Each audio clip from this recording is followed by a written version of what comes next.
डायन माँ। किसी गांव में मोहन नाम का एक लड़का अपनी माँ सुमन के साथ रहता है। उनके साथ वहाँ एक नौकरानी भी रहती है। वे तीनों एक साथ एक ही घर में रहते हैं।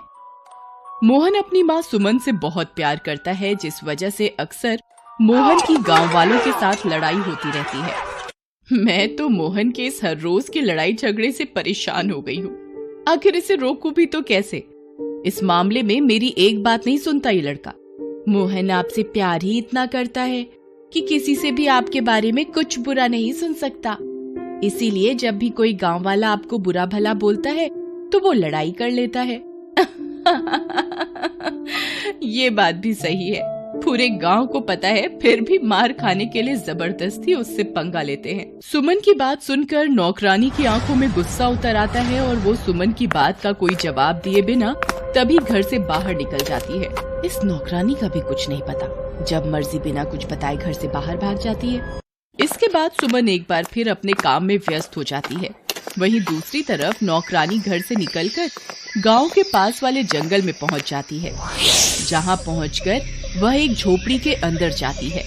वो मेरे बारे में कुछ नहीं जानता, वो सिर्फ सुमन से प्यार करता है। मैं ये सब सहन नहीं कर सकती, मुझे बदला चाहिए। मैं अपना बदला लेकर रहूंगी। झोपड़ी के अंदर रहकर कुछ देर तक अकेले में अपने आप से ये सब बातें करके झोपड़ी से बाहर निकलती है और दोबारा नौकरानी का रूप लेकर घर वापस आ जाती है। नौकरानी को घर में वापस देखकर सुमन गुस्से से उसकी तरफ देखने लगती है। घर का सारा काम अधूरा छोड़कर कहाँ गायब हो गई थी? मैंने तुम्हारा कितना इंतजार किया, फिर खुद ही सारा काम खत्म करना पड़ा। जाओ, अब रसोई में खाना रखा है, खा लो। जी ठीक है। ऐसा बोलकर नौकरानी रसोई में जाती है और खाने की थाली लेकर घर की छत पर जाकर बैठ जाती है, जहां वो अपने जादू से सारा खाना पक्षियों और जानवरों को खिला देती है और वहीं बैठे बैठे अपने ख्यालों में खो जाती है। चारू, ओ चारू, मेरा वंश आगे बढ़ाने के लिए एक बच्चा तो दे नहीं सकती? कम से कम खाना तो समय पर दे दिया कर। जी अभी लाती हूँ। जी, वो हम किसी बच्चे को गोद क्यों नहीं ले लेते?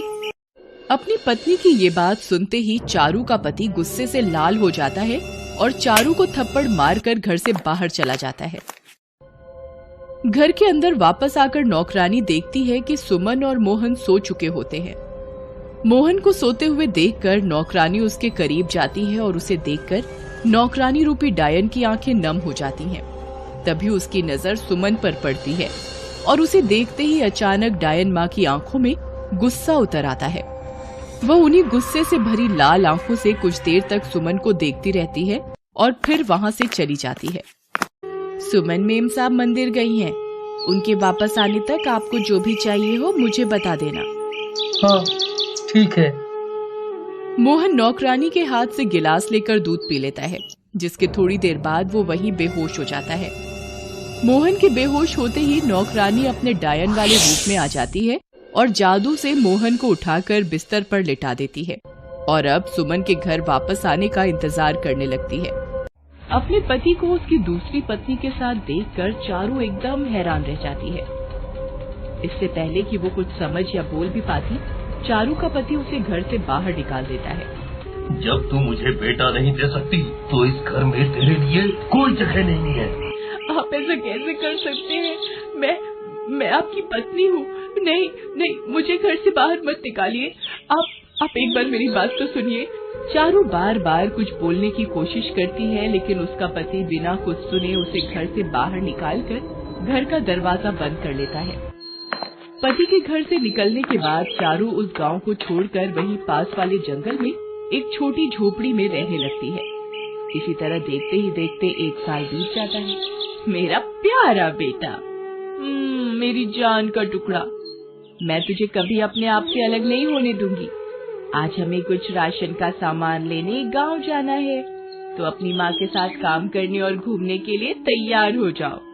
चारू अपने बेटे के साथ गांव पहुंच जाती है, जहां पहुंचते ही उसकी सबसे पहले मुलाकात अपने पति से ही हो जाती है, जो चारू के पास बच्चा देखकर हैरानी से उसकी तरफ देखने लगता है। ये बच्चा किसका है? जब आपने मुझे घर से बाहर निकाला तो मैं आपको यही बताना चाहती थी कि मैं गर्भवती हूँ, लेकिन आपने मेरी एक न सुनी और घर से बाहर निकाल दिया। चारू की बात सुनकर उसका पति बहुत खुश होता है और लपक कर बच्चे को चारू की गोद से अपनी गोद में ले लेता है। अपने पति को बच्चा लेकर वहाँ से जाते हुए देखकर चारू बौखला जाती है और अपने पति के पीछे पीछे भागने लगती है। सुनिए, वो मेरा बेटा है, मुझे मेरा बेटा वापस कर दो, मेरा मोहन, मैं आपसे विनती करती हूँ, मुझे मेरा मोहन वापस कर दो मेरा बेटा, मैं आपसे विनती करती हूँ, मुझे मेरा मोहन वापस कर दो। इसी तरह भागते हुए वे दोनों चारू के पति के घर पहुँच जाते हैं। चारू अभी भी अपने पति के सामने गिड़गिड़ाते हुए बेटे को वापस मांग रही होती है। इसी वजह से दूसरी शादी भी कर ली, लेकिन ये भी किसी काम की नहीं निकली।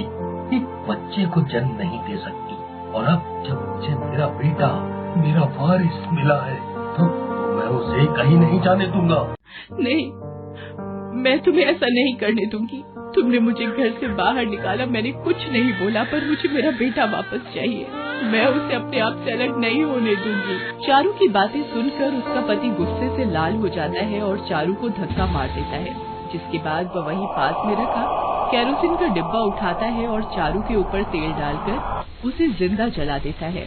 सुमन को घर के अंदर देखते ही डायन अपनी जगह से उठ खड़ी होती है और सुमन पर हमला कर देती है। बहुत समय से इस दिन का इंतजार कर रही थी। आज तू भी मरेगी। तूने मुझसे मेरा पति और मेरा बेटा दोनों छीन लिए। मैं तुझे जिंदा नहीं छोड़ूंगी। ऐसा बोलते हुए डायन सुमन को गले से पकड़कर घर से बाहर बने कुएं के अंदर फेंकने के लिए ले जाती है, लेकिन जैसे ही वह उसे उस कुएं में फेंकने वाली होती है, तभी पीछे से मोहन भी वहाँ आ जाता है। प्लीज मेरी माँ को छोड़ दो, मैं तुम्हारे आगे हाथ जोड़ता हूँ। मेरे पास माँ के अलावा परिवार के नाम पर और कोई नहीं है, प्लीज। मोहन की आवाज सुनकर डायन रुक जाती है और सुमन को जमीन पर उतारते हुए मोहन की तरफ मुड़कर देखती है। बेटे, तेरी माँ ये नहीं, मैं हूँ। तुम मेरे बेटे हो। तुम्हारे पापा ने तुम्हें मुझसे छीन कर मुझे जिंदा जला दिया था। ये माँ नहीं, डायन है। इसने मेरा घर तबाह कर दिया।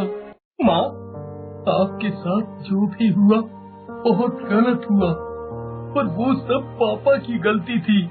उनके किए की सजा आप इन्हें मत दीजिए। अगर आप मेरी माँ हैं, लेकिन सुमन माँ मेरा परिवार है।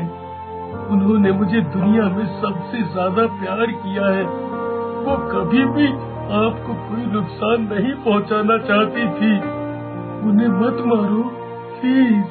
मोहन की बातें सुनकर डायन के अंदर की माँ का दिल पिघल जाता है और वो सुमन की जान बख्श देती है। अगर मेरा बेटा खुश है तो मुझे इस पूरी दुनिया में किसी से कोई दिक्कत नहीं है।